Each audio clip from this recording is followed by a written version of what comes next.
spirituality.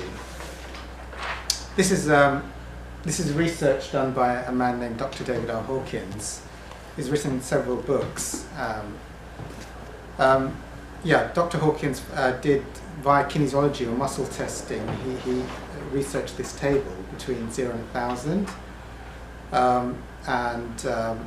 From the table, the highest vibration, the highest number, is the highest level of consciousness or spiritual purity you can access through spiritual work, remaining in the physical body, and 0 would be the lowest number. Now, the levels, the lower levels are you could say, the dominant ego levels. So you could describe them as levels of selfishness. So you've got right at the bottom shame and guilt, then you have apathy and fear, and then anger and pride. These are all the negative levels of the ego.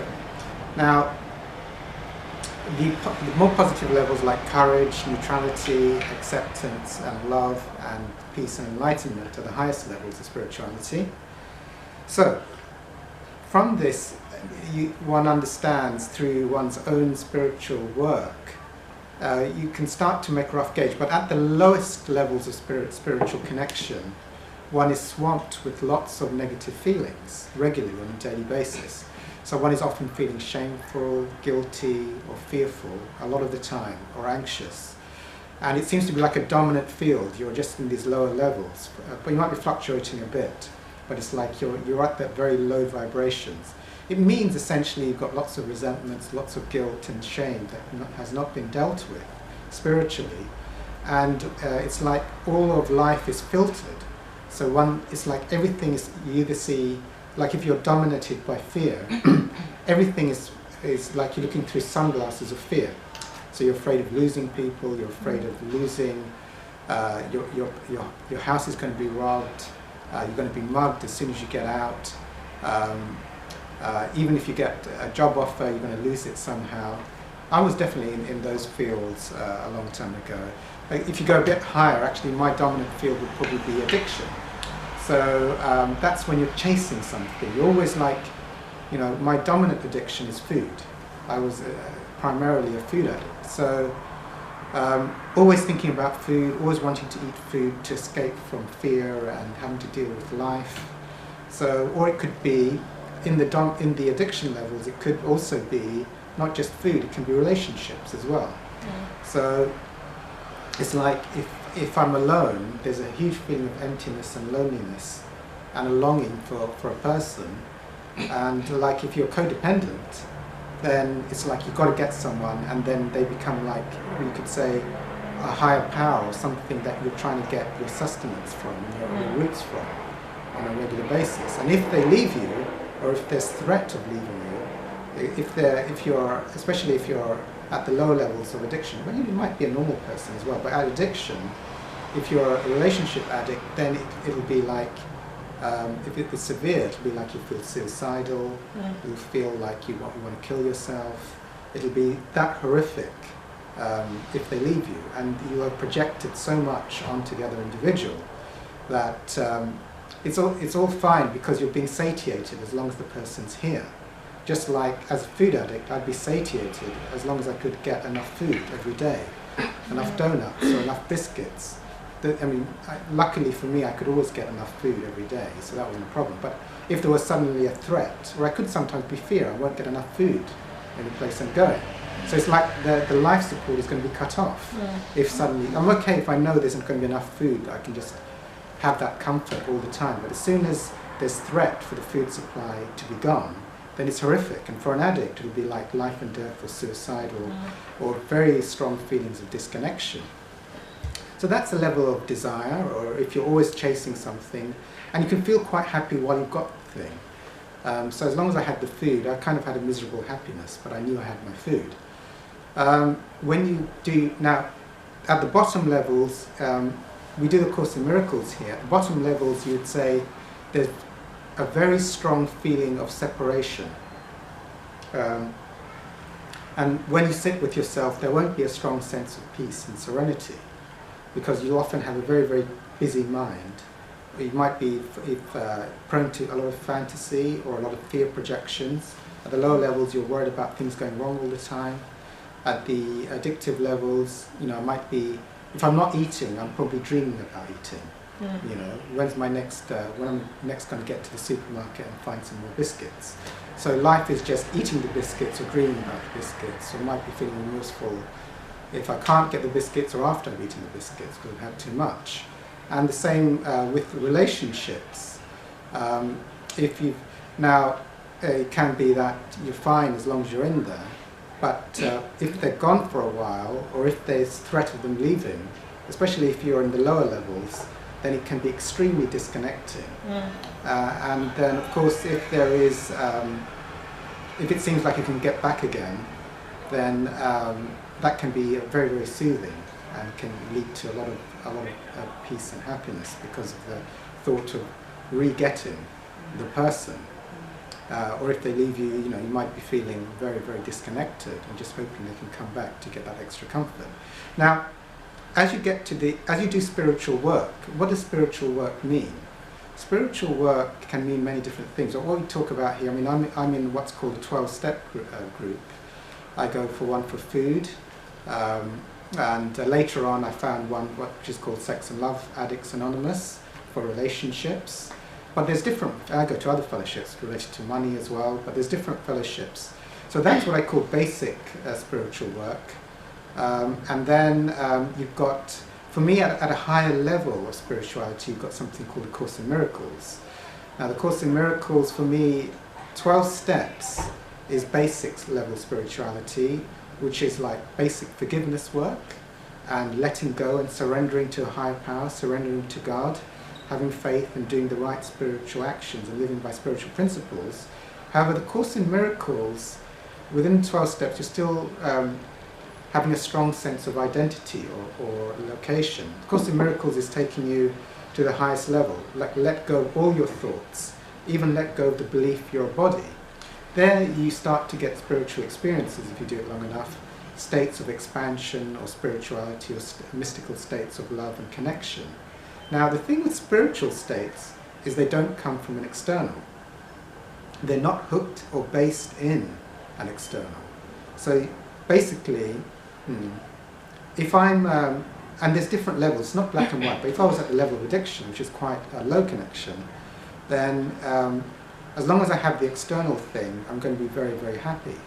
But when I'm disconnected from that, it depends. If I'm done a lot of spiritual work and I'm, you could say, at a relatively normal level, if they're away, I might be a little bit sad, I might miss them for a bit, but it shouldn't be too bad. But I think you'd be really, really tested when the breakup happens, because then you'll know the exact level of the attachment, or if they're gone, or if they're cheating, then of course that's when the truth of how strong the attachment is comes to the surface. If you're very, very spiritually evolved, it'll hardly have any effect on you. If you're a normal person, you'll take a moderate amount of time to get over it, and then you'll be off on your way. If you're into the lower levels, then it can actually get to suicidal stages and feeling that life is totally meaningless and there's no point to life. So that means that one is quite spiritually disconnected from the inner peace and the inner love and the inner stillness. That's not your root. It's like the ego has projected, in terms of the Course in Miracles, has made something special, imbued it with higher power qualities or important qualities, and one gets temporary relief from that. So from the thing then, so the basics is just keep doing general spiritual work on a daily basis. Now that can be different things: praying for a person, praying to forgive them, praying to have understanding. Also, those are nice prayers, but there's another prayer as well, which is praying to surrender them to God. You see, which for me in a relationship is also quite a good thing, because if they become imbued with special qualities, then there is, this is quite hard to see, but actually you have an agenda. If you want them to be exactly what you want them to be, and to behave and to be the ideal person you want them to be, and you get angry if they're not that, then at a certain deep spiritual level, you could say that you also haven't invested a lot of outcomes for them. At a deep spiritual level, that would be called wanting to control them, you see. So you could let that go. When we get to the higher levels of spirituality, for me, ideally, even if you're in a relationship, it's great because you can do the spiritual work. And I think most people will find that at some point, partners will give them trouble. So that tends to happen, even if you start out with it being very, very nice. At some point, trouble comes. And that can be seen as a good and a bad thing. I mean, the positive side of it, of course, is that you can develop your spirituality. So what does that mean? It means that there is a disconnection from there's a peace, there's a happiness, there's a love, there's a contentment, which is your intrinsic spiritual nature.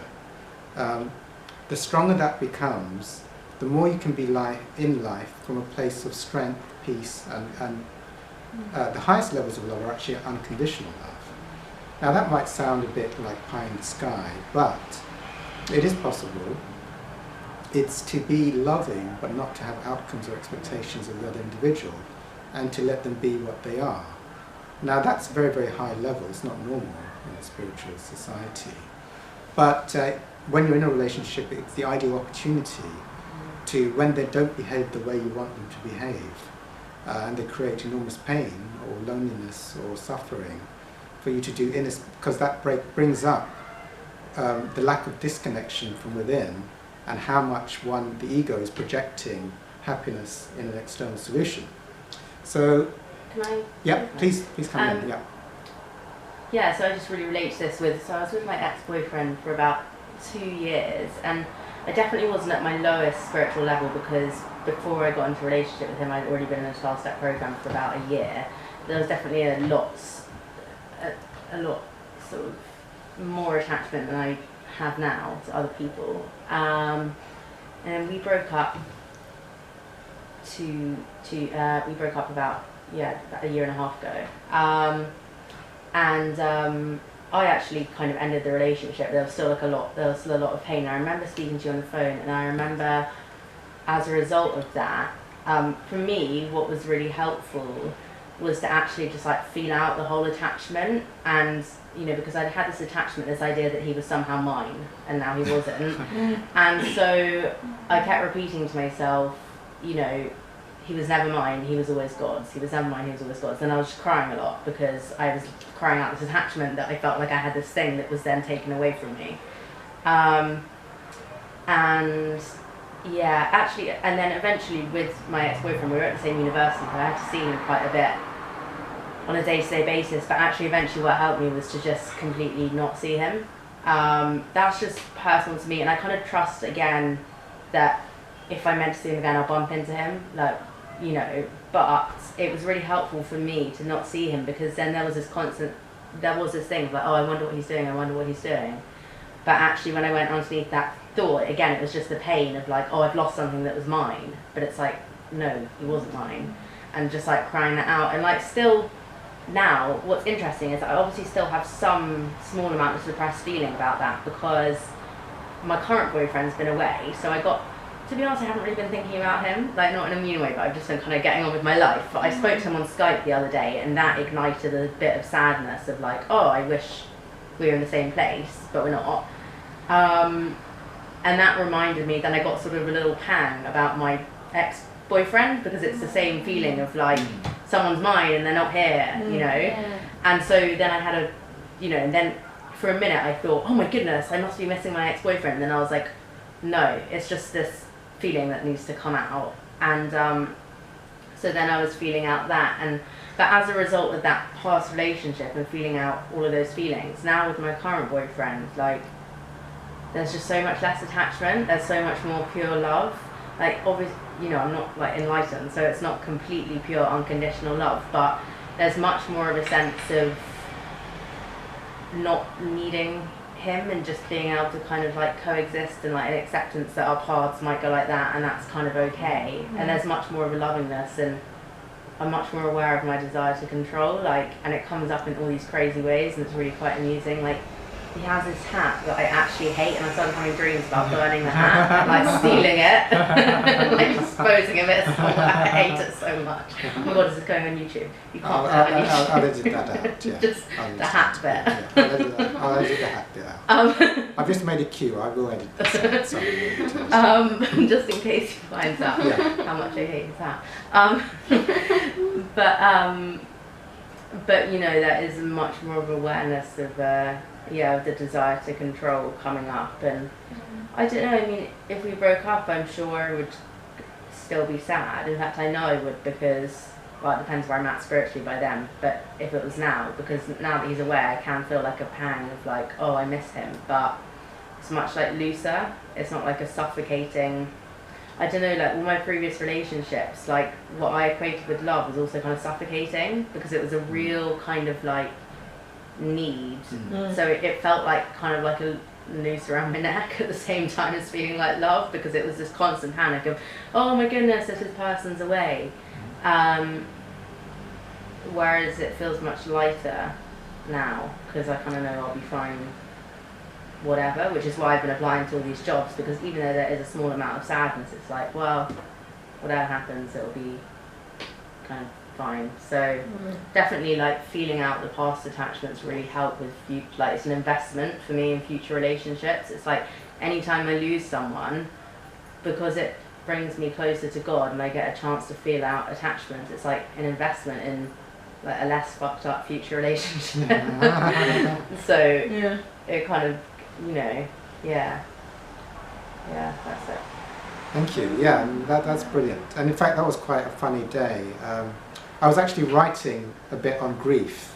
There was a day I was writing on grief, and then that's when you called me. Oh, really? I was writing on grief. I was going to share it at the meeting, and I got the phone call. So it was like, okay, it's kind of, you know. And I think it's, sorry. Yeah. Like me, I find it, for example, I have all these thoughts, oh, what is he doing now? I don't want to think about him or what he's doing, but I can't help it. So it means that I was too attached to him that I can't go a day without thinking, oh, maybe he's now in a restaurant with this new person, or maybe they're at the cinema, or maybe they're on holiday or something. Yes. Those thoughts, I can't get them out of my mind. Or sometimes, you know, being on WhatsApp or being on, you're constantly checking, oh, has he been online, or it's like an obsession. Oh yes. And that can be very, over a period of time, it starts to wear you down. You even feel like you're exhausted just trying to, you know, think about. Yes. I had the same thing. I was looking on these websites, you know, trying to get help, and apparently this is the most common thing. Yeah. Even SLA like a normal breakup. SLA is really, sex and addicts anonymous is really Yeah, helpful. but even if you're not, you don't want to whatever yourself as a sex addict.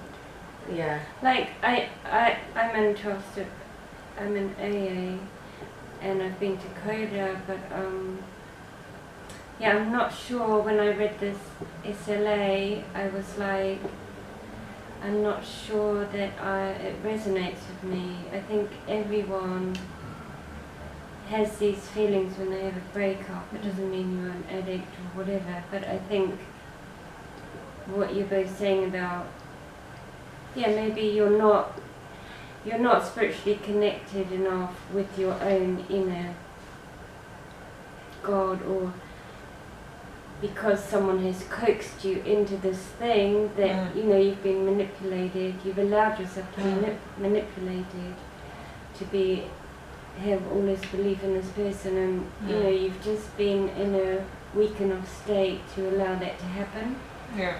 And then they take it all away. And also my friend was telling me about,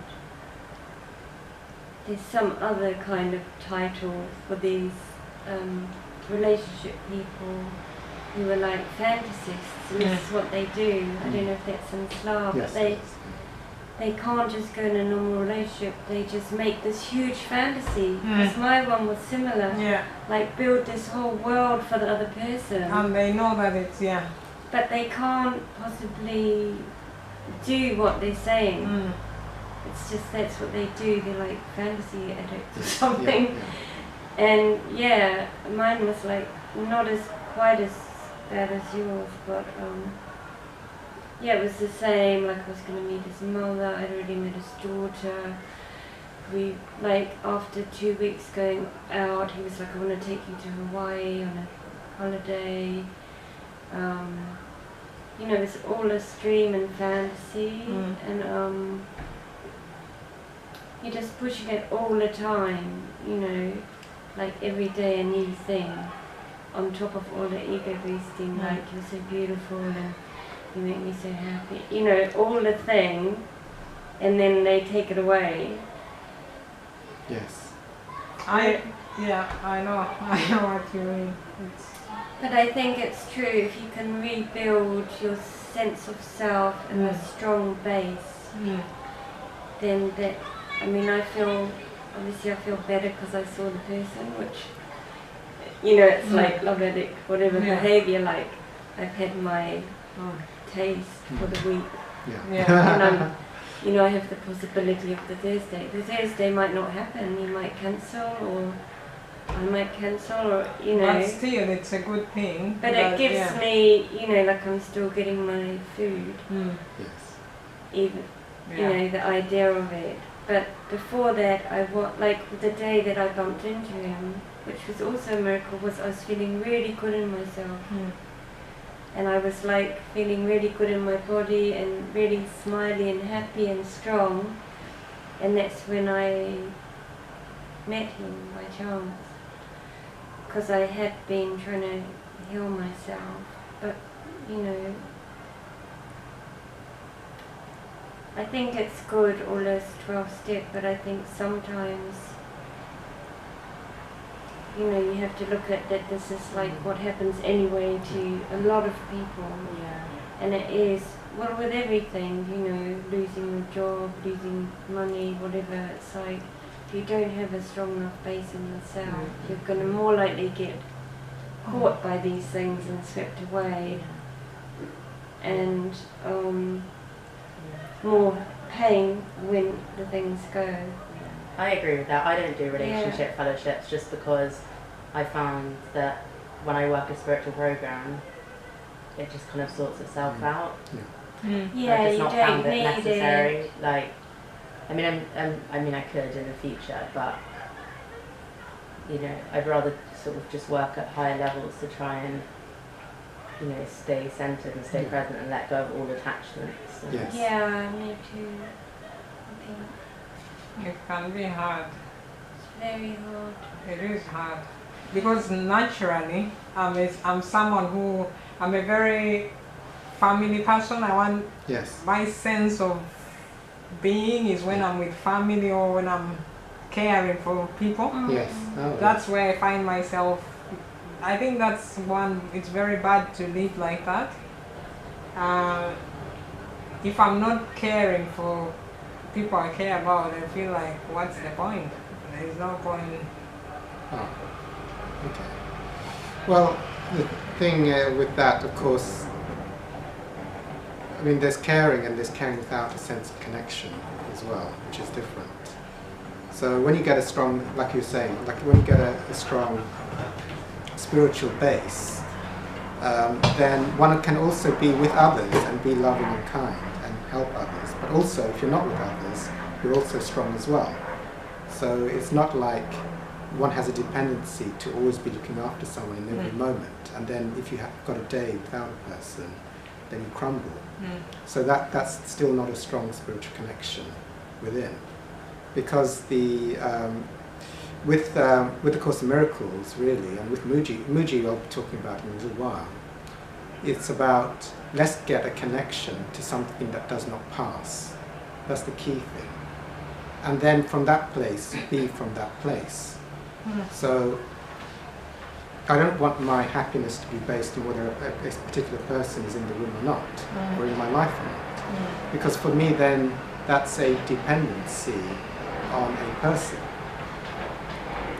Now it's one thing to be loving to a person, but it's another thing to be dependent on a person. That's different, you see. Now you can be loving towards, if you have a strong connection to the stillness within, I call it the stillness, but we'll talk about it, then of course you can be loving to people. But if they're not there, there's still that source and connection within. You see, there's not the dependency. It's not black and white. When I say dependency, sometimes it can be at the level of addiction, which is extreme, or it could be a normal person, which is a mild attachment, or it can be at a very high place, which is more or less nearly no attachment. You're in the present moment all the time. So there's not, there's different levels depending on how extreme it is. When you lose a person, you can find out. Now, like Rebecca said, I mean, that's the way, one of the ways that I sort of see it. It's like I have a reservoir of projecting, I'll try and make it, projecting a kind of a special status onto other individuals, and then thinking that they're going to take care of me, be the source of love or whatever, like a reservoir, and it just projects onto different people. You could, on one level you could say it's all the same, but it might be like there's a relationship reservoir. As soon as I meet a person in a relationship, it'll be all my relationship projections go into that person, and all the past pain that is there in relationships will probably play out with that particular individual. So like if I start dating someone and then they say, look, I'm off now, then it'll trigger the amount of pain I haven't dealt with from all the other relationships that they've said, look, goodbye. So it's like, so I don't just feel the pain from that one, I feel the pain from all the significant things. So, and as an addict, it means every time I have pain, I try and escape the feelings, like with food, or like for a food addict, if I get rejected by somebody that I'm in a relationship with, my default, because I'm primarily a food addict, would be to go into the food straight away, so I don't have to feel it. But it just means if I go into another relationship, I already have a backlog of not feeling out my pain, and the next one I'll get rejected, and I'll have double the amount of, so I'll become a bigger addict, and I'll have all the unresolved emotions within me. So eventually it will lead to a strong disconnection. I'll be heavily mired in addiction. Also, I feel like a lot of my reservoir of pain anyway comes from stuff that happened with, I think some of it is just karmic, like I just had it, but I think a lot of it comes from rejection in childhood with my parents that was then carried on to, okay, if I get into a relationship, that will carry me, type thing. So a lot of it was from when I was very, very young that I didn't feel when I was young because I had a lot of fear, so I was too scared to feel it. So I sort of had to almost go back to family of origin stuff and feel out that pain before I can even think about creating my own sort of relationships. And and even more than that, it's worse than that. I think, I did a lot of work with these workshops called Goddess Within, that was looking at a lot of female issues, and we talked about it's not even just our experience, it's like our mothers. Handed down. So it's like even going back generations, it's like these behaviours, like maybe your grandmother had like really bad relationship breakup. So she behaved like this with your mother, and then your mother behaved like this with you, and then you were like... So it's really complex what we carry. It's like, what I feel so lucky with that is the ability to kind of break that cycle. If you do the spiritual work, because for example, my mum's dad abandoned her when she was younger, and then she married my dad, who then abandoned her, and then by side effect abandoned me, and then but then I get to, if I feel out that stuff, it doesn't have to be passed down. Again, which is really exciting. I get really excited. Well, for us in Africa, we call it a generational curse. For example, you go to families where the women are very successful, but they never settle down never get married, never have kids. In Africa, there's the collective consciousness, and then I also subscribe to karma, past lives as well. But it doesn't matter which way you look at it. Yeah, there are collective belief systems we can hook into and purchase from our parents or from society in general. And for me, for watching TV, you know, if you watch enough romantic films, you'll have certain notions of what a relationship is, and enough Hollywood romantic films of what it's supposed to be like. So one is always getting unconsciously programmed with, you know, what is supposed to be happening. So really, that is one of the tools anyway that I use, that tool that was just been shared. Every time, if I don't use, like for a codependent, like as a food addict, it would be like if I could have a breakup, then I don't use the food. And actually for me, it wouldn't be to grab the next person within the next day. You know, like, you know, some codependent, every codependent is different, but some codependents are very clever. They can lose one and then they can get another one, the next relationship, very, very fast. You know, and some people, people who are dishonest or selfish, of course, you want to be careful with, because they'll be manipulators. So be dishonest and make sure their supply of relationships can continue. So, well, I mean, I was an addict, so I understand how that is. You make sure that you get you have as many people on the go as possible, so that. That's my dad. Yeah, so you know, because for you it's like it's an addiction, so you have to have a supply at all time. So if you're dishonest, if your spirituality is at the level of dishonesty, you're not integrous, then you will do that. You will lie to your partner, but you also have several other people on the go as well. So, and then you fabricate a lie just to make sure you get what you want, you know. But then when, so I mean, if it's like, if the person is like thinking of going to another country to meet another woman, or is like on lots of dating websites, for me it would be very, very suspicious, you know, it would be very suspicious, because I would start to intuit that there's too much indicators coming forward that this person might not be. When they become very, very dishonest, they become like the people you read in the newspapers, who can have, what was it that I read, like you can marry several people and sort of get away with it, and then get them to give you tons of money at the same time. So I was reading, actually it was in the Metro, wasn't it? Like some guy was saying that he was a general in the States, and he was meeting all these girls and getting them to give him chunks of money for some reason. So so that can happen at the lowest levels. But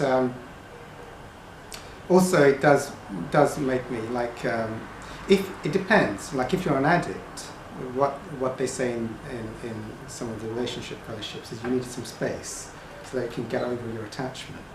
So that's what's said at that level, because if you're trying to get through and process your feelings, and you have lots and lots of contact with them, also they'll tell you things like bottom line, or looking at Facebook, trying to do research on them, trying to do all those investigations, because every time you get some information about them, it pulls you back in to getting hooked into that energy again, so you don't get a chance to process it out. So like feeling your loneliness when someone's not around is actually a great opportunity, because you're going to go to a higher vibratory level. Or if someone leaves you and they're gone, it's good not to go. It's good. Sorry, excuse me. Let's see who that is.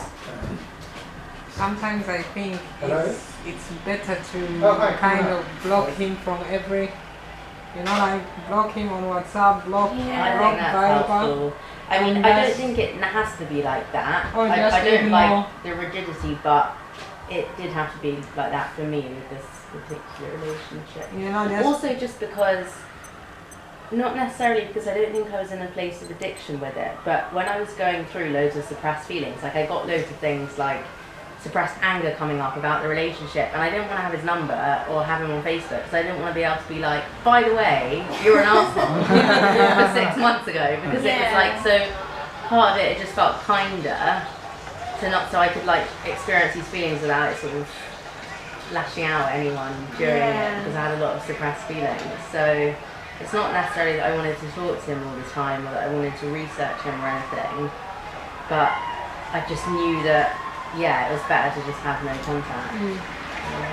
Yeah, and that's the thing, you know, like you'll know, if you feel out your feelings and you don't suppress at the end of a, because for me it's such a, okay, spiritual work, one of the things with relationships and spiritual work is when things go wrong to purely feel your feelings and not to do any form of distraction. So like for me, being in the addictive type fellowships, it's like really anytime I feel pain, I want to do some activity which means I don't have to feel my feelings and process it out. So I could resort to biscuits or food, or I could resort to, if I was in a relationship, trying to get another relationship as quickly as possible so that I don't have to feel my feelings. Or, I wouldn't do this now, but if someone had left me, I would try and get comfort by looking them up on Facebook, trying to find out everything, and hoping that they're going to come back to me, something like that.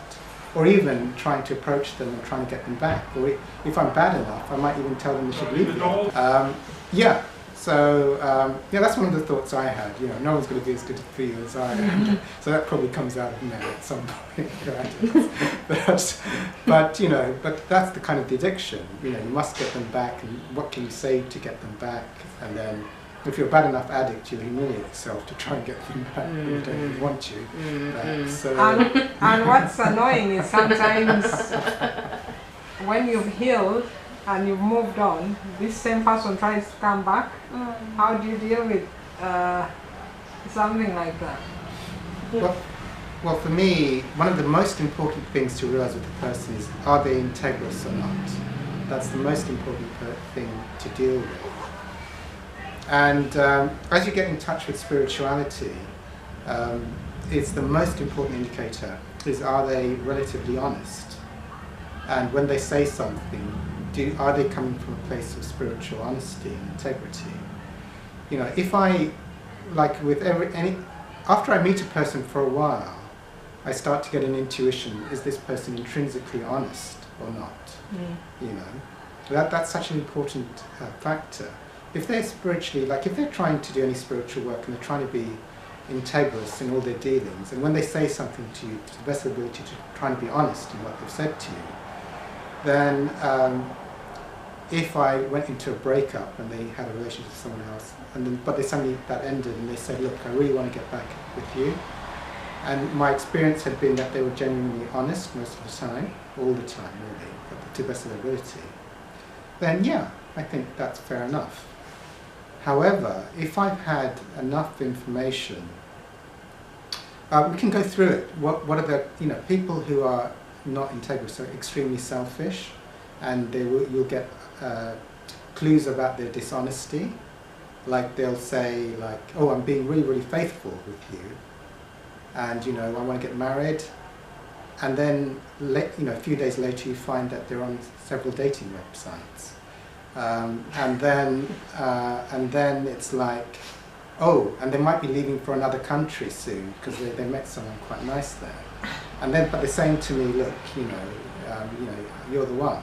So for me, it's like when you do spiritual work, you know, and being true to your word and trying to live honestly with another individual and say the honest thing. I mean, it's fair enough if they say, look, you know, it's not going too well. I think I'm going to go on a few dating websites. Or I'm meeting you because I want a really casual relationship. Is that okay? Because for me, it's like I'm not into serious relationships. I just want a casual, you know, very, very casual relationship or a loose relationship. Or even, look, the type of person I am is like I like to sort of see a few people at the same time. But I'm just telling you the truth because that's the type of person I am. So for me, all of those things are like trying to be honest, you know, and up front. But if I find someone says something to me and later on I'm finding lots of evidence that they're not trying to be true, then I would automatically intuit that this person is at that level. I think that's why I'm finding it very hard to deal with it. Yes. Because I even went to the point of asking this person, if you want an open relationship, it's fine. Yes. Tell me, he told me, no, I don't want an open relationship. I want a relationship. So it kind of makes you, I don't know, thinking about it makes you feel like doing horrible things, but obviously. I can imagine. Yeah. But what I find difficult is like the difference between so like obvious calculated dishonesty, and then there's also a kind of spiritual dishonesty where people are like delusional. So it is dishonest, but it's not.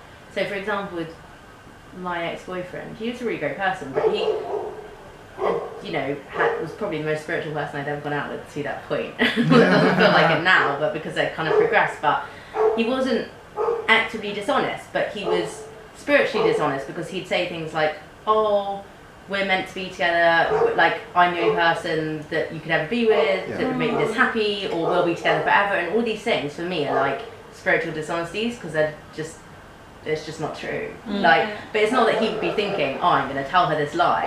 Yeah. He would genuinely believe that, but it just got to a point where it was like, I think that's just a complete, I sort of start to see him as like quite delusional. Yes. Which is dishonesty, Yeah. but in a different kind of know what you mean. way, like.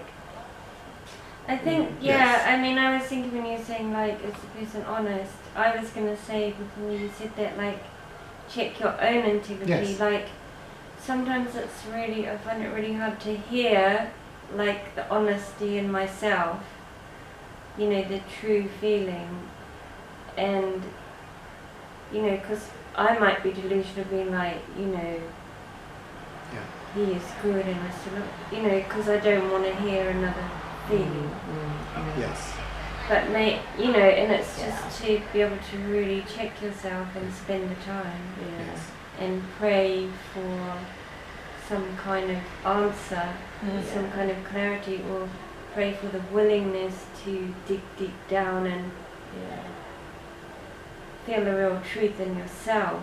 Because sometimes it's you as well as them, isn't it? Yeah, like when you're kind of delusional. Yeah, like my ex-boyfriend cheated on me and I thought I forgave him in the relationship, and it was actually, I only got angry for the first time once we broke up, because I was just quite, there's a level of delusion, because there was a level of attachment of, I want this relationship to keep going. There was like a willingness to kind of be like, oh, that's okay, thing, like, that actually it was only afterwards that I realised, oh no, I had a lot more anger that I just like suppressed, that I then had to feel out. Yeah. It's a really thanks for saying that, Rebecca. It's a good point. Delusional. For me, there's just different levels. So, okay, so there's what I call various levels of dishonesty. So when you get into the real bottom levels of dishonesty, then you're consciously manipulating others. So, like, I guess a man in a kind of a relationship context would be playing several women at the same time, and also be calculating what to say, like reading these stories, you know, like having 3 women on the go to get married. You know, it's like you're calculating what you need to say to get as much out of the other person for your own needs, but also having several others. So you're like a professional liar. So that's the worst type. Then there's the type who I'd call relatively spiritually immature. So they kind of do mean it, but they've got no spiritual maturity yet. They haven't done sufficient spiritual work. So they'll say like ridiculous things, and they kind of mean it, but they don't have any spiritual connection with which they're saying it. So it's like, you know, trying to date a little kid. He'll say, you know, everything's going to be, look, I've just watched a Disney film, and it's going to be the same with you and me. Now, if you hear someone sort of say that, you try to pick up your intuition. Is this person spiritually immature? Because they're probably living in fantasy land. You know, they haven't yet developed the reality of spirituality. Such a baby. So it's better than someone who's consciously just preying on you, but still spiritual immaturity is not going to be the basis of a very long, good relationship. A lot of people who are addicts will be spiritually mature, who'll think, you know, oh, we're going to have a relationship, it's going to be perfect, and they might buy the lie, and if you're spiritually naive, you'll buy the lie as well at the same time. So that's when you get to the high level spiritual levels, you also get spiritual wisdom. You have also dealt. One of the ways to get spiritual is to deal with all your own stuff. You see, by dealing with all the fantasies you go into, by processing out the rejections after a relationship and just feeling out the feelings, praying for people, forgiving, you get to higher levels of spiritual awareness. So one of the things for me of doing spiritual work, by letting go of my own resentments, by letting go of my own jealousies, by letting go of my own attachments, you start to get an intuitive awareness to how spiritually evolved another person is. You just start to be able to pick it up. You know, like if I say something that really makes them angry, how quickly can they let it go? Or how much are they coming back to me day after day, week after week with this thing? So then I'm getting an intuitive thing of their level of spiritual capacity. So if someone feels intuitively at that high spiritual level, and also very, very honest, but also very loving, and when this person is very spiritual because their state, essentially their spiritual state doesn't deviate that much, or if it does deviate, it gets back to normal pretty quickly. So then you're dealing with someone who's at a very evolved spiritual nature. So if someone like that, usually when they say something, it happens. If they say, like, I'm going to meet you tomorrow at 3 o'clock, they'll be there. Or if they say, look, I'm serious about something, they'll be there. Or if they tend not to get so angry or can get over things very rapidly. So then you're dealing with someone at a very, very high spiritual level. If they're telling you stuff like, this relation's going to be perfect forever and there'll be no problems and trust me, and, they might be being honest, but they could be very spiritually mature. But then you've got to be careful. At the lower levels, then they purposefully lie. That's the worst type. So if you have enough usually if you've only known them for a short while, it can be difficult. But, yeah, that's true. That's, and some Course in Miracles teachers say that, and it's the way I see it as well, that nothing's happening by accident. All people are here to give us the next intrinsic spiritual lessons we need to learn to evolve to a higher level, to let go of attachments, and to go to a high level of spiritual involvement. So it's like the perfect person is presented that reflects the inner stuff that needs to be resolved within oneself. However, when I'm in deep levels of addiction, I'm very delusional in what I think I'm seeing. It's very, very skewed.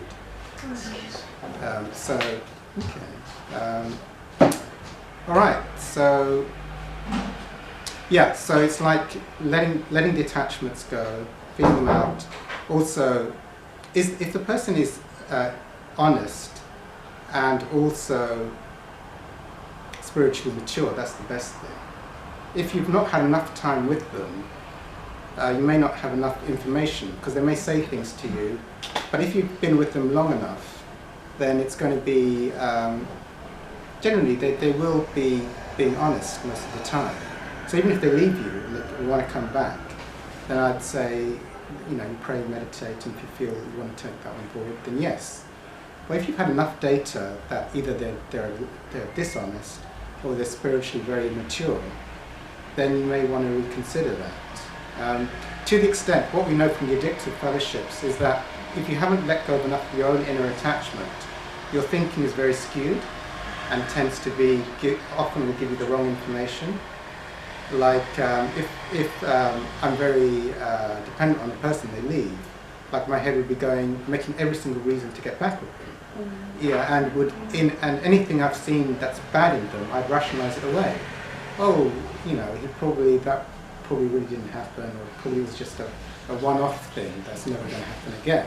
So I'd be like, my head would be vigorously making up excuses to get back with them or trying to get them back. So it wouldn't be very, very rational in doing that. If you felt it out, let it go, then you tend to be more connected to your deeper intuition as to whether to get back with them or not. But really, when you get into high spiritual levels, you can let go of things, and you can enjoy things without attachment, which for me is the ideal. It's unconditional love. So, because my state, you see, we're getting to the higher levels, which are like spiritual states. It's like a constant presence of peace, love, happiness, and joy. And like I enjoy everyone's company, but I'm in the present moment. You know, I'm not hooking in. I'm not going into my thoughts of fantasy that this person is going to save me, you know, I'm going off into all of those thoughts, which will build up the attachment. You know, be like I'm enjoying myself with everyone here, but as soon as I'm out and walking in the park, I'll have forgotten everyone. It's like that's the next present moment. I'm in the park now. I'm enjoying the trees and the birds. I can't remember anything about anything else, because so that way you don't pick up attachments, because the allegiance really is to God, to be present, to be out of my thinking in every moment.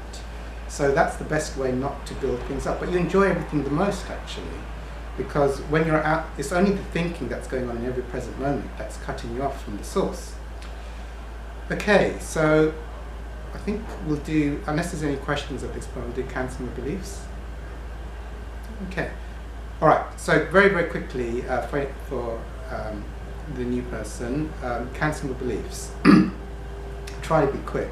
But it's part of the reason why I do this group, is the cancelling of beliefs, which is a modified version of Lesson 14 from A Course in Miracles. I was sharing before, but Lesson 14 from A Course in Miracles said, God did not create cancer, so it's not real. Now, my spiritual teacher, Dr. Hawkins, apart from getting to the state of enlightenment, for me, and he was an alcoholic, but he had about 20 physical illnesses. You know, he had things like Avian flu, which is like bird flu. And at that time, in the 1970s, it was a very expensive illness with a 50-50 chance of survival.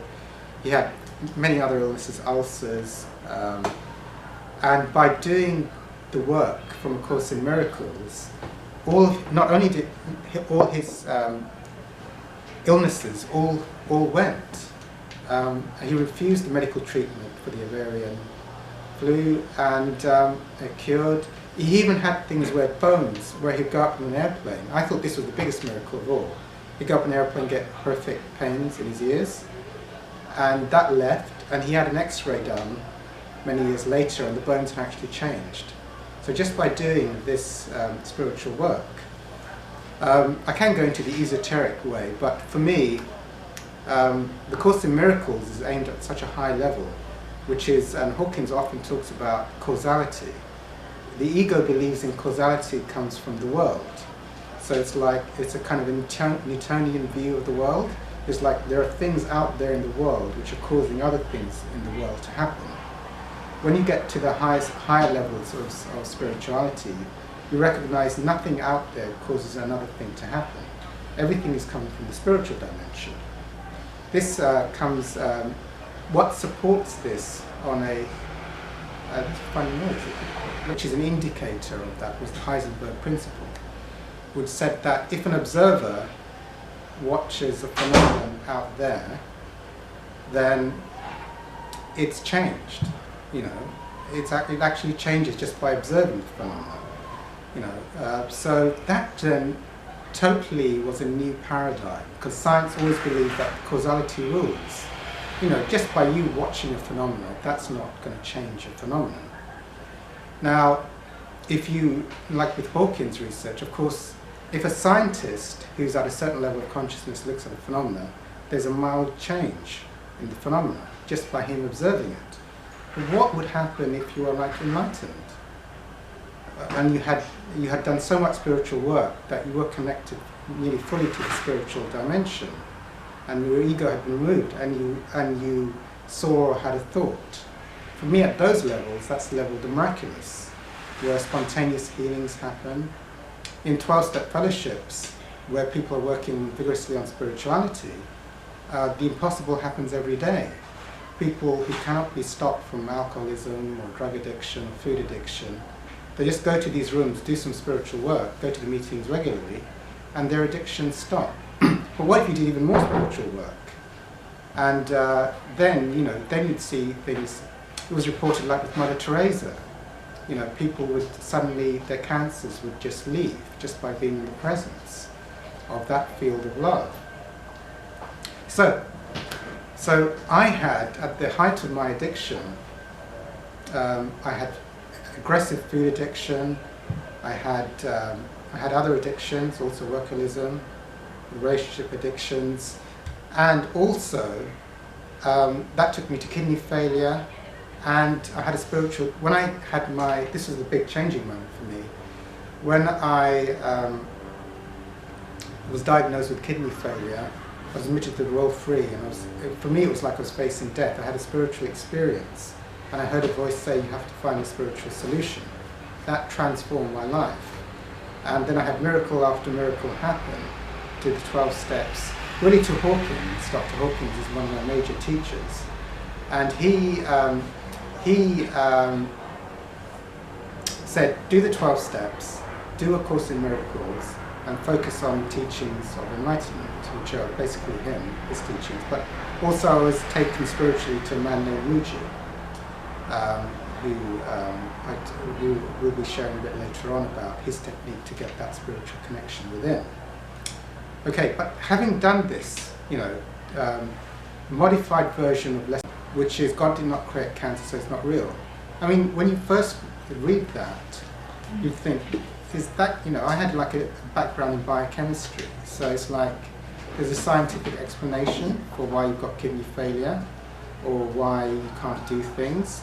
So just saying, God didn't create cancer, so it's not real, it's like totally ridiculous. But I had the spiritual experience with Hawkins, and because now I had that experience, I trusted everything he said. When he said all his illnesses left by doing, and his version of lesson 14 is he would do it, I cancel my belief in cancer, I'm an infinite being subject only to what I hold in mind. I cancel my belief, because the belief in cancer is creating it in me.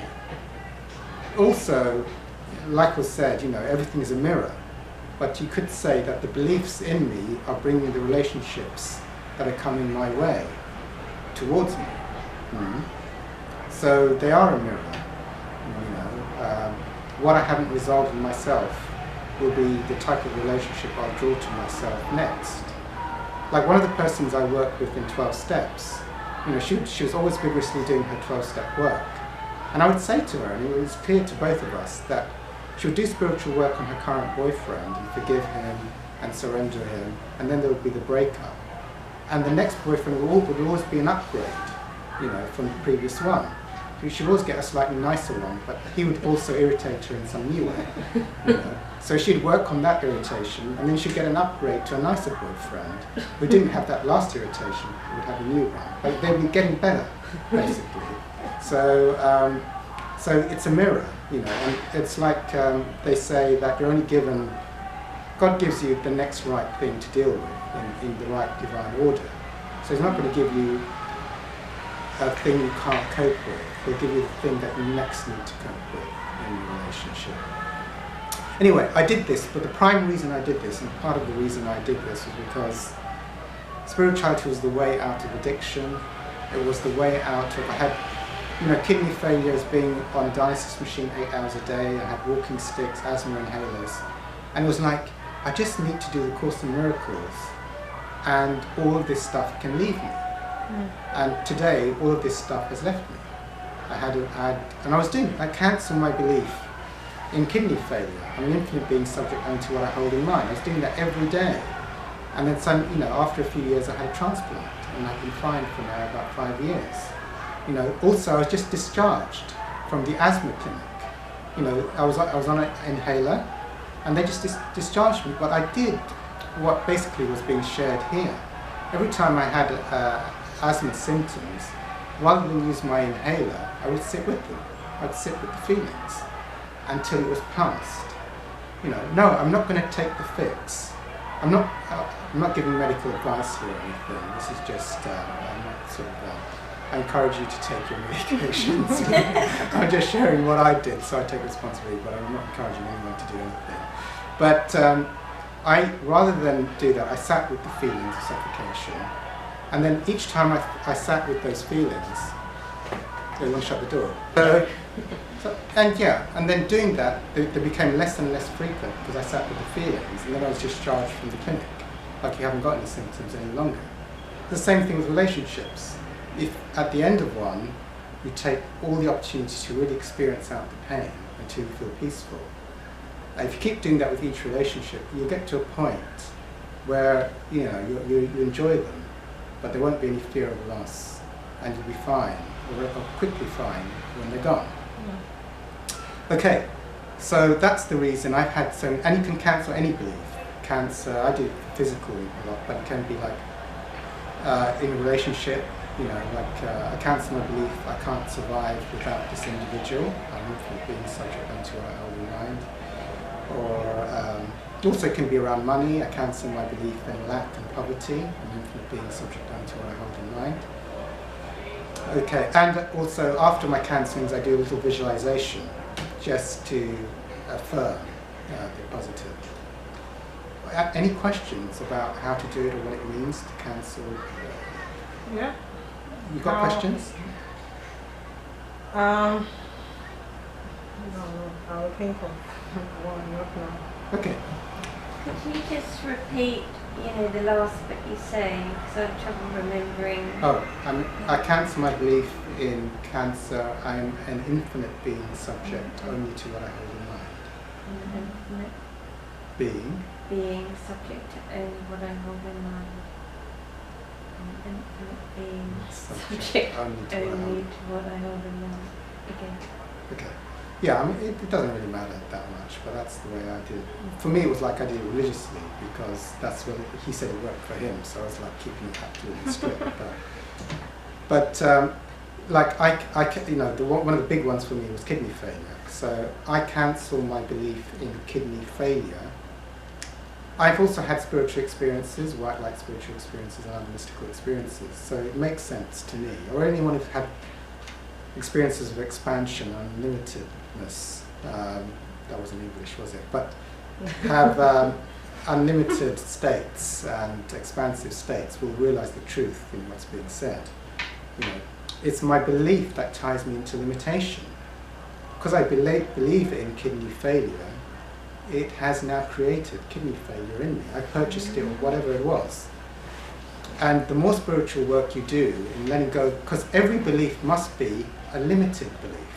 No, there is no belief which is an expanding belief. They all are limited because they pull you into the realm of thought and a form of limitation. So as you let go of more and more beliefs and let go of more and more attachments, you feel more and more expansive, light, happy and present. And the more you're holding on to all these kinds of beliefs and needs and attachments, the more constricted and fearful or in bondage you feel. So I cancel my belief in kidney failure. I'm an infinite being. The way I like to say that to everyone is, have you recognized that ever in your life? A moment of presence, unlimited stillness, peace and joy that was spiritual from within, and recognize that's your spiritual nature. Because when I say I'm an infinite being, it's like that's not a problem because I've had spiritual experiences. It's like, yeah, why am I believing in I'm limited to a kidney failure thing going on in my life? That's not the truth. My heritage, my divine heritage is not to be in bondage to the idea of kidney failure. It's like this peace and love and presence and power and without any limitation. So that's like nonsense. So when I say I'm an infinite being, it's like I've just refuted that I'm limited or that I'm bound by the laws of limitation that is within the collective unconscious of this world. I'm not subject to any of the limiting ideas in the collective unconscious of this world. So I'm an infinite being. And then the last one is the caveat, subject only to what I hold in mind. I will be. It's almost like I am an infinite being, but I'm not an infinite being if I hold things in mind. Because the things I hold in mind, the beliefs or the ideas, are the things that are limiting me to not feeling limited and present and purely connected to the love that's available in every moment. So that's how I say it. Also, but I say that for my own problems, but for other people's problems, I just recently found this out. I only started doing this a few weeks ago because my mother had heart failure and I really wanted to say something for her from the course. I think I was guided by the Holy Spirit. Said, it didn't feel right, I cancelled my belief in my mother's heart failure. And he said, no, do lesson 14 literally. God did not, and that's what I was sharing in the beginning, God did not create edema in my mother. God did not create heart failure in my mother. And within 2 days, the swelling in her legs have gone down. And just the other day, I shared earlier in the group, her kidney function, which was seriously damaged, has now immediately returned to normal, just by doing God did not create. God did not create heart failure, God did not create edema in my mother. Okay, so I'll start today, and then you can go around in whatever order it goes around. And you can say pass if you want to pass, that's fine. But yeah, this is part of the reason for the group, and it's worked for me. Okay. I cancel my belief in sore throats. I'm an infinite being subject only to what I hold in mind. I cancel my belief in kidney failure, kidney disease and kidney inflammation. I'm an infinite being subject only to what I hold in mind. I cancel my belief in psoriasis and eczema. I'm an infinite being subject only to what I hold in mind. I cancel my belief in codependency, attachments, and needing approval and love from others. I'm an infinite being subject only to what I hold in mind. Cancel my belief in lack and poverty. I'm an infinite being subject only to what I hold in mind. I cancel my belief in failure. I'm an infinite being subject only to what I hold in mind. I cancel my belief in poor eyesight. I'm an infinite being subject only to what I hold in mind. I cancel my belief in aging, loss of hormones, aged bones and skin, loss of eyesight, and loss of flexibility of the joints and muscles. I'm an infinite being subject only to what I hold in mind. I cancel my belief in the meaning and interest of thoughts, images, time, location, memories, sights and sounds and the senses. I'm an infinite being subject only to what I hold in mind. I cancel my belief in ownership of thoughts, the body, other bodies, or anything in this world. I'm an infinite being subject only to what I hold in mind.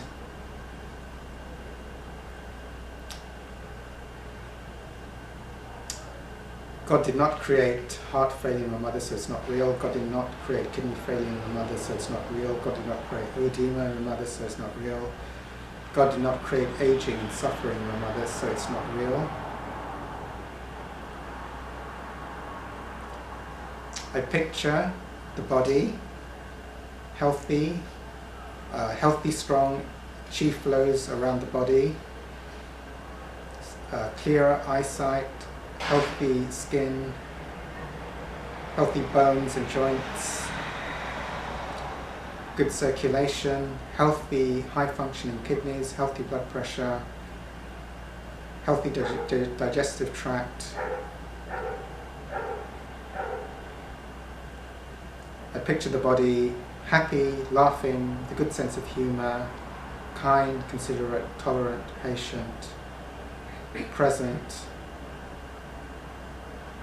in eternal silence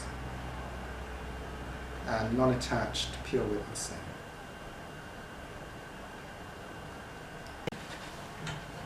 Let's do lesson 5. Of course, the miracles. And then we'll briefly do it so we can get the group experience of doing lesson 5.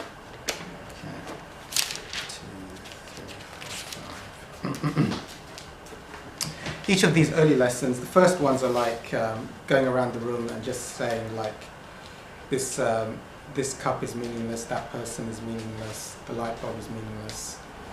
Or even going across your thoughts and saying that, you know, my ex-girlfriend is as meaningless as a green plant, and is as meaningless as a red pillow.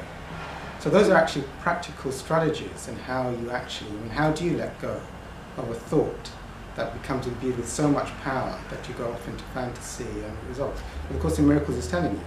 For me, it's like every day as you do your Course in Miracles lesson, you're working automatically. It's like so soothing. If I was thinking about an ex-girlfriend, you know, like the lesson 1 would be like, let's see, this table does not mean anything. So I look at the table, I might have a photo of my ex-girlfriend, and then look at her and look, my ex-girlfriend does not mean anything. The plant does not mean anything. So it's teaching me spiritually, like, how I should be relating to everything. Well, really what it's telling me is to let go of my internal projected meaning that I've ascribed, my ego has ascribed to the world. So it's really asking you in the early lessons that everything you're seeing is really your ego's projections and the meaning it's given to everything. The Course is basically saying, forget everything you're projecting onto everything and let's take it all out. You know, because if I'm fantasizing about an individual over and over again, it means I've projected so much meaning. It shouldn't be something that takes me out of the present moment. Because if I look at a green plant, it's a beautiful green plant. I can admire it while I'm looking at the green plant. But then in the next moment, I should be open and present to what I'm next in, the next moment I'm in.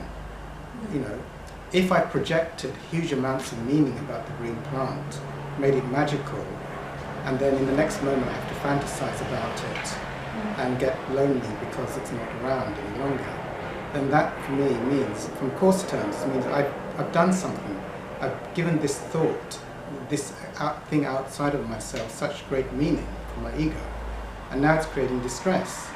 At the level of enlightenment, which the Course is that it's teaching us step by step. So this table does not mean anything. I have to withdraw all the meaning so that I can see. It's like if I didn't have my own internal filters of this, I would see it as God would see it right now in the present moment. There would be no history about what this table is. I would see it literally with no ego filter.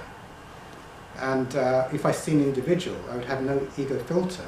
It would just be the divine expression that would be shown.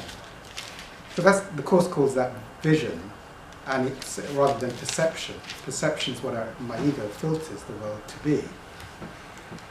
So in lesson 2, I've given everything I see in this room all the meaning that it has for me. Saying everything I'm seeing, I can't really see the truth of what's in this room right now. I'm just seeing my representations of what I think you are, and it's kind of like a subconscious history of, I think I know you because of all my external references or past references. Not really seeing anything. I'm just seeing a kind of distorted filter. So, so I actually, in the early lessons, everything, I don't understand anything I see. I want to let it go. And it's practically, how can I make, there are some things which I don't project meaning to, like I may project no meaning onto this table. For me, it's like I can see it very, very clearly, be present with it, but it's not got any big, back history of projections, and it can't take me out of the present moment.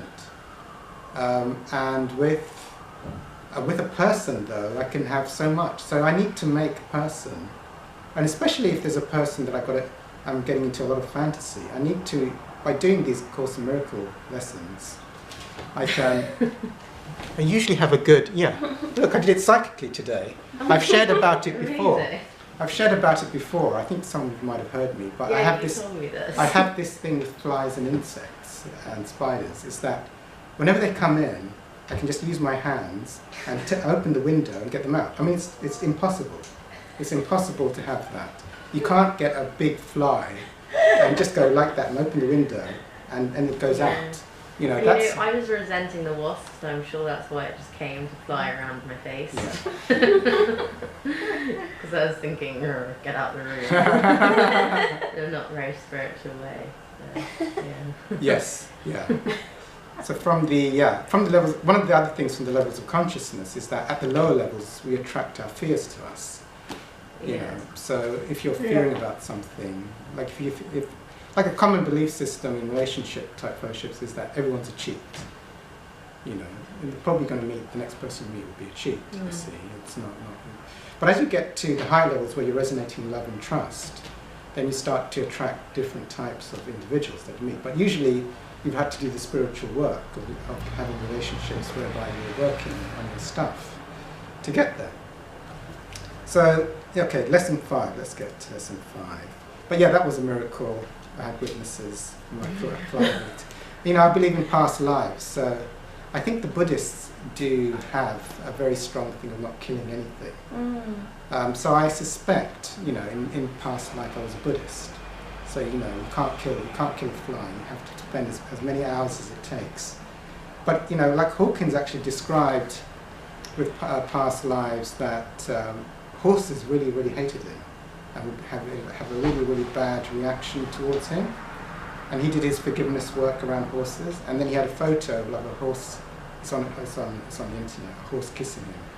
So it's like. So I think I might have had. Maybe I had. I'm making it up, and it's not really important. I might have been a Buddhist in a past lifetime, and I've got a good. Might have been a beekeeper. Pardon? You might have been a beekeeper. Well, I have that with like green flies and bottle flies and all those ones. I can also get them out. Okay. And wasps and bees as well. Yeah. I'm quite good with those. And spiders, I have to catch them and take them outside. Yeah, I'm relatively good with spiders. I can anticipate them and put a cup over them. Anyway, I don't know what this has got to do with spirituality. But, maybe you're Spider-Man. I could be Spider-Man. I'll get my outfit out later. We'll have fancy dress next week. Okay, but yeah, that was basically on karma. You have like some kind of natural drawing to something which can't be explained in this lifetime. I mean, how could Mozart at the age of 5 start playing, writings of symphonies from the age of 5? Or some people with past life regression find that they were in past lives, and then they have data, and that tracks out to what really happened. Like in Second World War, I was flying a Spitfire, and my squadron's name of my squadron thing was, my friend was George, and they track the records down and find that, so that kind of thing. Okay, that was kind of like a detour into flies. And lesson 5, I'm not upset for the reason I think. So we'll go around and we'll read about a paragraph or so, and then we'll all do a little practice from this lesson. And I might intervene to give my interpretation of it. Who'd like to start reading? Oh, okay. Oh, okay. Go Yeah. ahead. Yeah. No, Did you go say- ahead. No, go ahead. It's fine. I'm never upset for the reason I think. This idea, like the preceding one, can be used with any person, situation, or event you think is causing you pain. Apply it specifically to whatever you believe is the cause of your upset, using the description of the feeling in whatever term seems accurate to you. The upset may seem to be fear, worry, desperation, anxiety, anger, hatred, jealousy, or any number of forms, all of which will be perceived as different. This is not true, however, until you learn that form does not matter, each form becomes a proper subject for the exercises for the day. Applying the same idea to each of them separately is the first step, and ultimately recognizing they are all the same. Thank you. I just want to, before you pass it on, just make a quick thing. One of the most important things that I recognize from there is, anxiety, anger, and jealousy, or any number of forms, all of which may be perceived as different. This is not true. Until you learn that form does not matter. Form does not matter, is what it says. So what's hooking the ego out of your spiritual connection is that form in some form is hooking you in. And when we get to the unlimited eternal states, you're beyond getting hooked into any form. That's the root. What is jealousy? Jealousy is a form. Anger, what is anger? Anger is a form. What is an ex-boyfriend? An ex-boyfriend is a form. So we want to, in the beginning, the ego is very, very hooked into different types of form.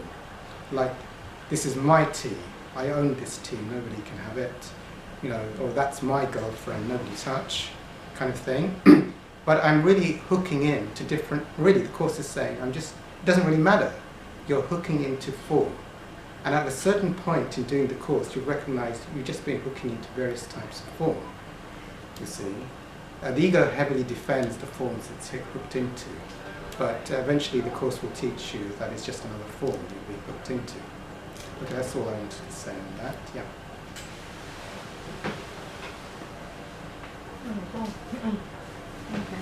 Where Paragraph 2. When using the idea. Okay. Second paragraph. When using the idea for today for a specific perceived cause of an upset in any form, use both the name of the form in which you see the upset and the cause which you ascribe to it. For example, I am not angry at for the reason I think. I am not afraid of for the reason I think. Should I carry on? No, we can go to the next person. Yeah. Thank you.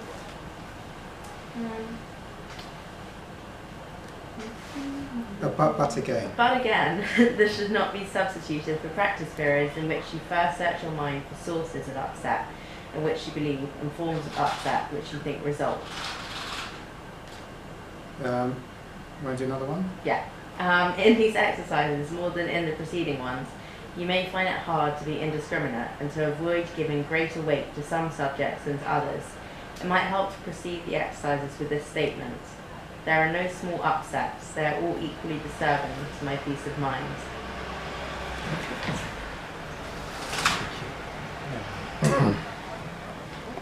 Okay. So, okay. Yeah.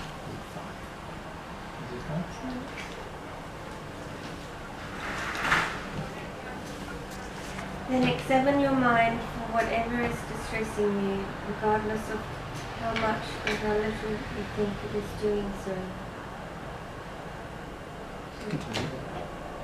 You may also find yourself less willing to apply today's idea to some perceived sources of upset than to others. If this occurs, think of this first. I cannot keep this form of upset and let the others go. For the purposes of these exercises, then, I will regard them all as the same.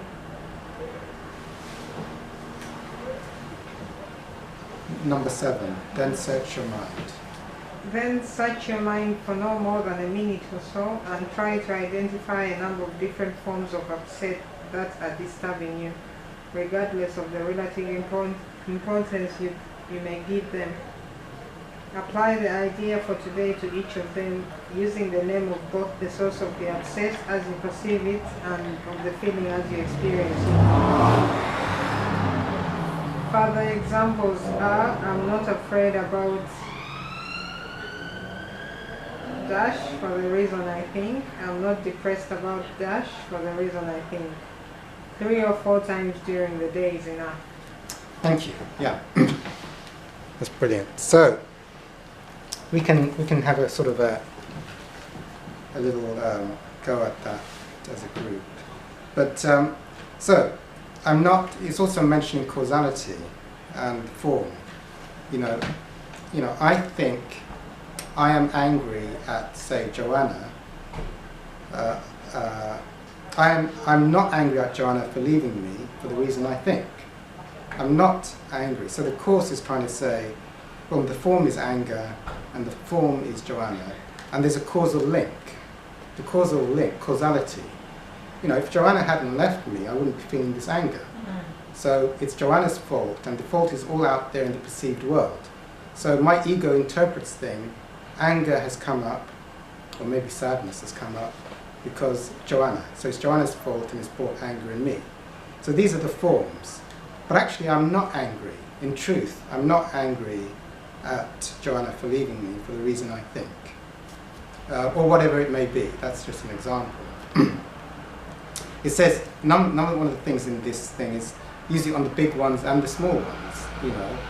Like I'm not angry at Joanna for leaving me for the reason I think.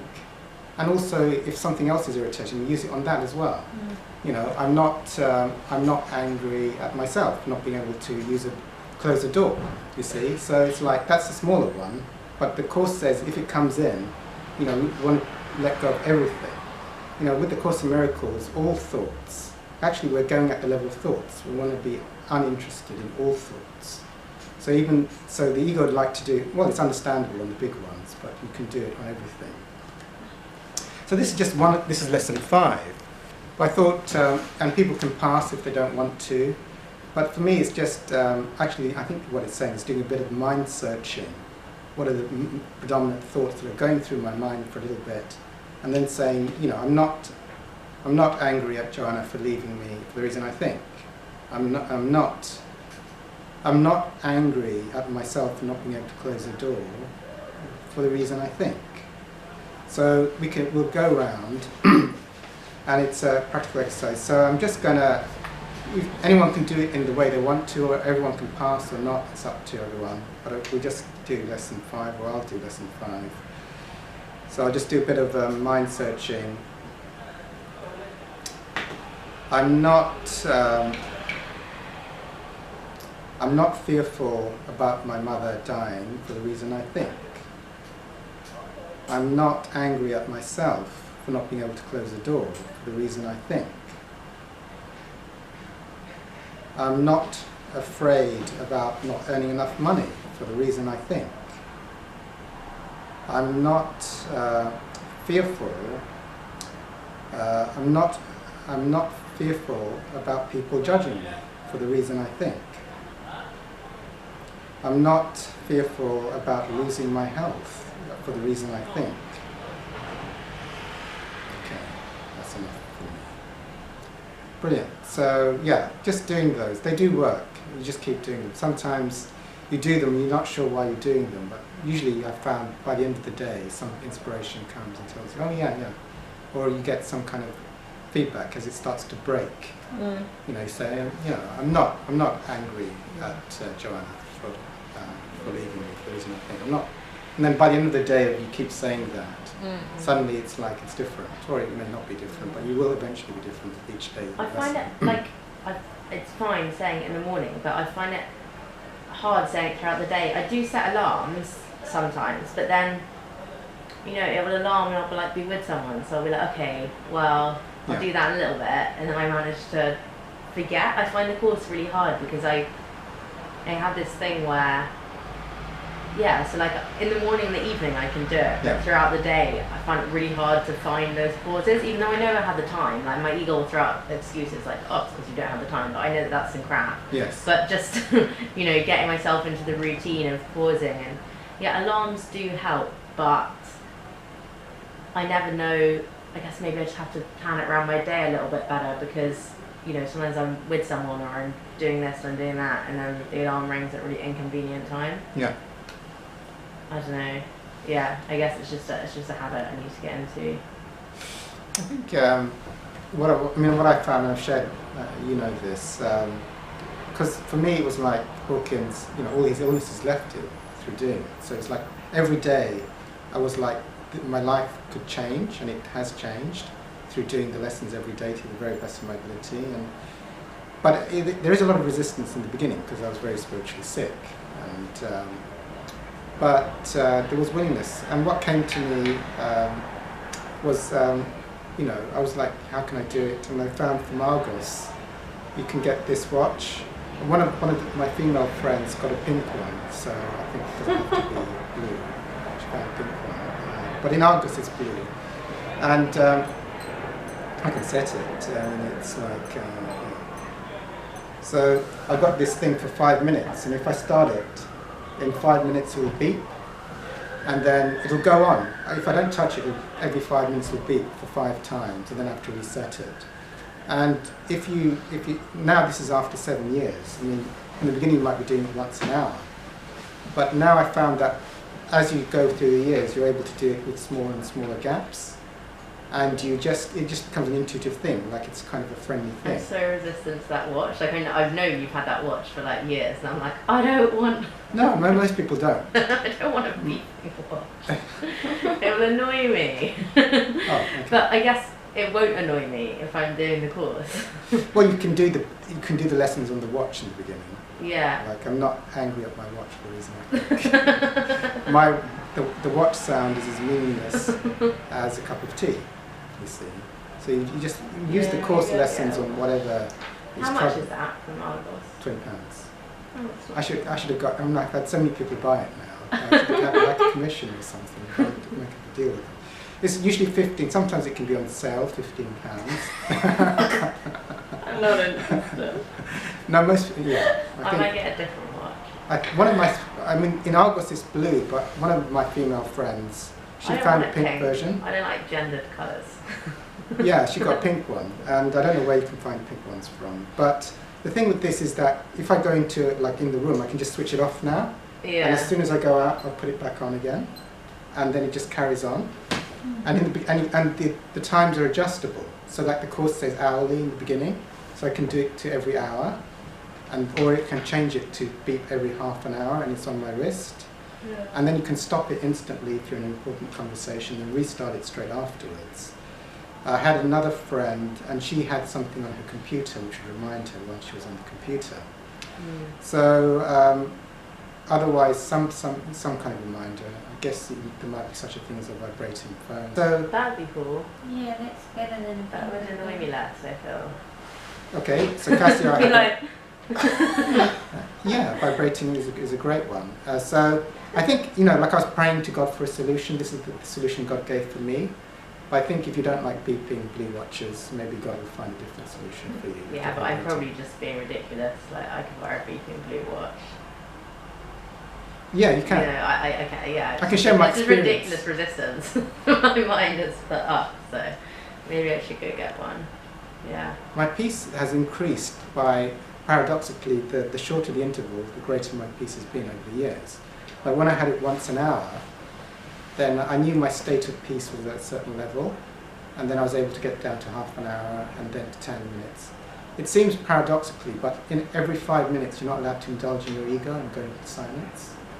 So every 5 minutes, whatever your ego, like your ego goes off into a fantasy, and then beep, beep, beep.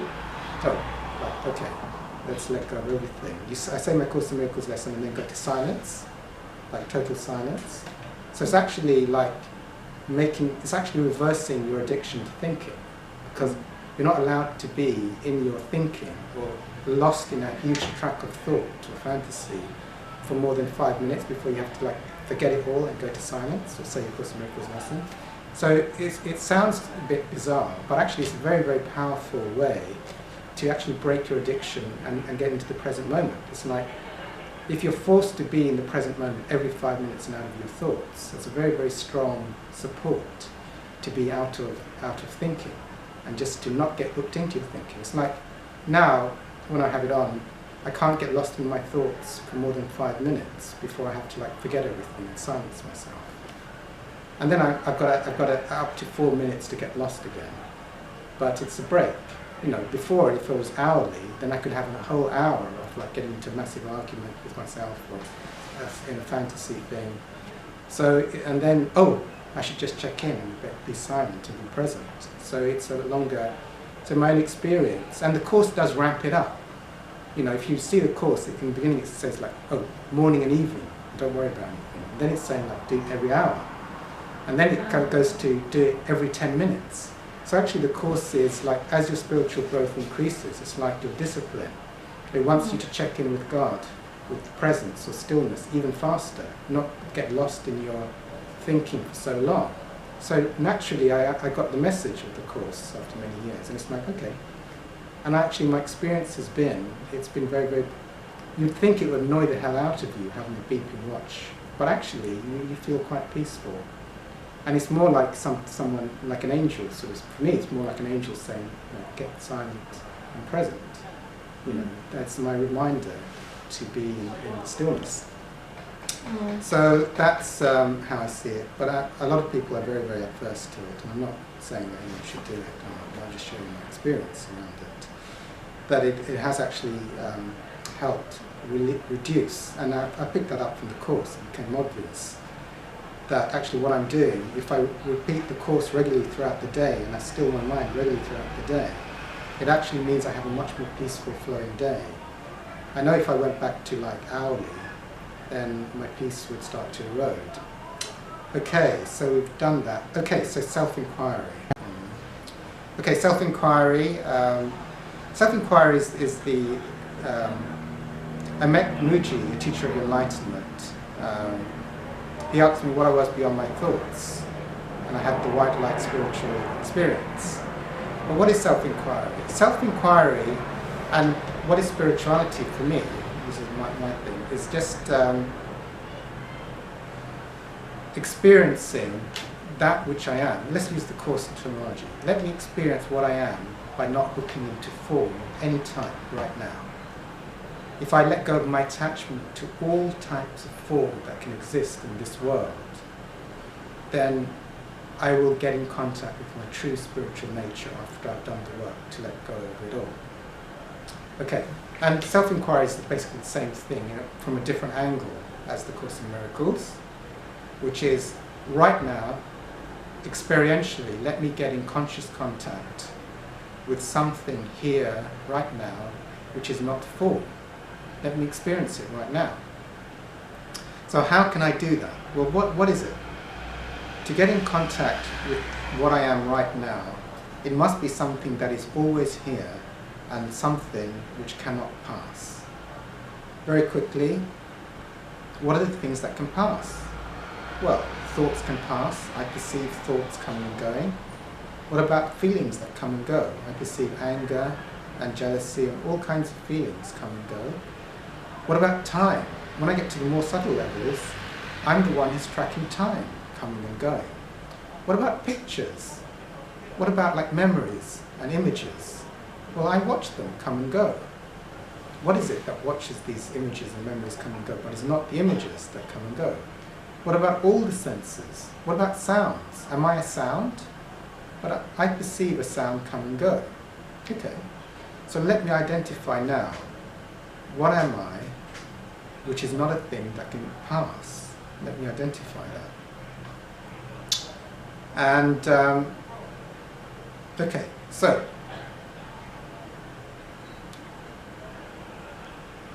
I'm aware that someone's leaving soon, so I won't go into a long talk, just in case there's someone here that wants to do some self-inquiry at this point. Any volunteers? Yeah, self-inquiry. Also, it doesn't. I'm only meeting my mum, and she's always late, so time doesn't matter really. No, hopefully it won't matter. Yeah. Okay. So the first question is. So let's discover what I am, or what you are. Okay, experientially, right now, what's your experience of you?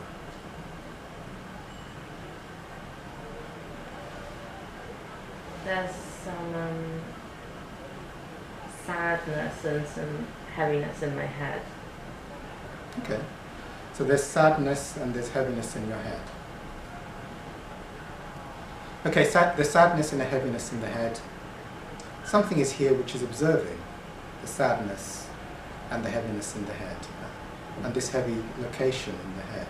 Something observes this, which is not the heaviness and the sadness, because there have been times when not this heaviness and this sadness in the head has not been here.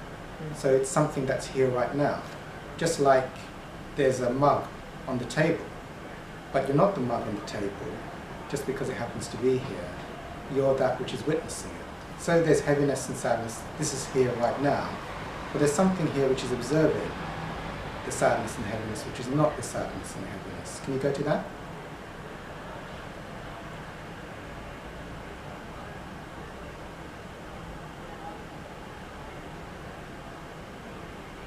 Yeah. Okay. So, what's your experience of you now? Are you identifiable?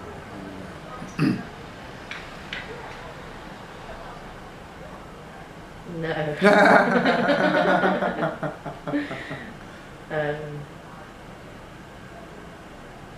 No, there's nothing really.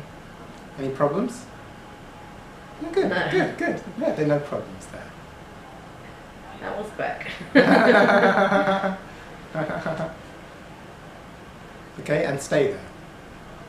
Now you have contact. You just stay there. Don't get enticed into anything interesting.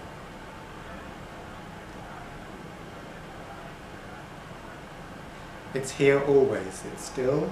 It's unlimited, it's unbounded, it's present, and it's not limited or hooked into any form, which can come and go. There's no interest in it. But it gives no meaning to it. There's no investment in it. Okay. So, I can, you stay there. If you get in, you can have another go if you want to become interested in something. But I don't recommend being interested in anything.